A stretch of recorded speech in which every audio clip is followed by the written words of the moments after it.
No, no, Robert, you are the regular Joe. Sure. You and Joe Biden are like this. You're both regular Joes, you know? So, of course, no one was paying attention when you, Robert, laid out the plans to achieve health care reform back in 2008. Thanks to Kyle Olson from acorncracked.com, who sent in this audio for us. We have to create a sense this is a historic battle. This is about you're being part of something that will make you meaningful. Yeah, we have to create a historic battle. Historic, wait a minute. There's Robert saying historic battle. Have I heard anybody else in Washington say that this might be a historic battle? Let's listen.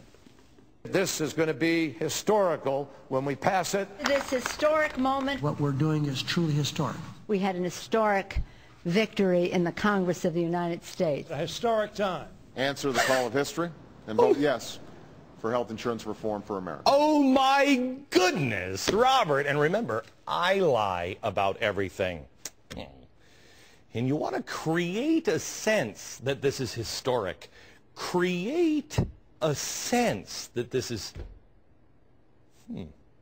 And, of course, any good Alinsky radical knows that you also need to create an enemy. Listen to this. But we need to reduce the credibility of the private insurance industry. This is a political campaign.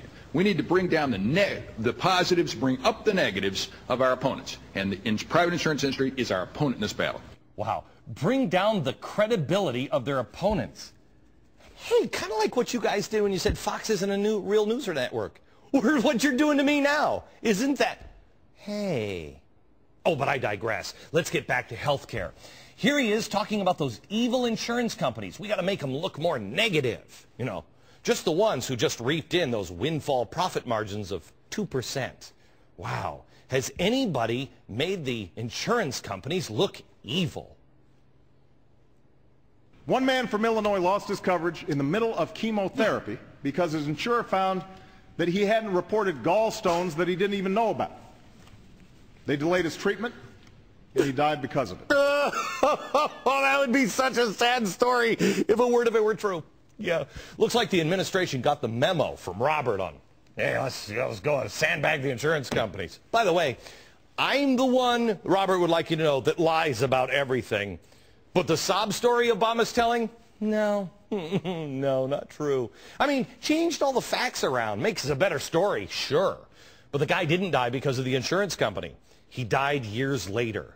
But boy, look how bad it made those insurance companies look, huh? If Obama, if you'd like to tell me about how I got those facts wrong or how I'm lying about that one, just call me. Just see. Yeah, still working. Good. Creamer also wanted to create a crisis. Listen to what he says about this. We need to establish, as the political dialogue, everyone agrees there's a health care crisis in America. Here's our plan, here's their plan. Now, your only alternatives, public, are to choose one of the two, not the status quo. Oh, this is great. Everybody agrees. 80% of Americans are happy with their health coverage. Everybody agrees, he says, we need to create that. And you can't go for the status quo. You can't. You got to move now. Watch this. The need for reform is urgent and it is indisputable. Everyone in America knows the status quo is unacceptable. This is an urgently needed bill. The urgent need for us to get to the finish line. You are so humble, because it looks like Axelrod and company are following your blueprint exactly. But once again, this saintly, convicted felon views himself, as all people who wear an orange jumpsuit do, as the victim. Quote, he says this about me. It's important for the targets of this smear machine to push back and to use whatever kind of means we can to prevent him, that's me, from continuing these kinds of reckless charges. Reckless charges? What reckless charges? Which ones? Targets of the smear machine.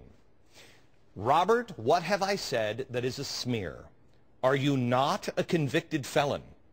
Spare me the sob story that you were just trying to help. It was all so harmless, because that rings about as hollow as when Skippy409er at AOL.com tells Chris Hansen, I wasn't going to do anything with the underage girl.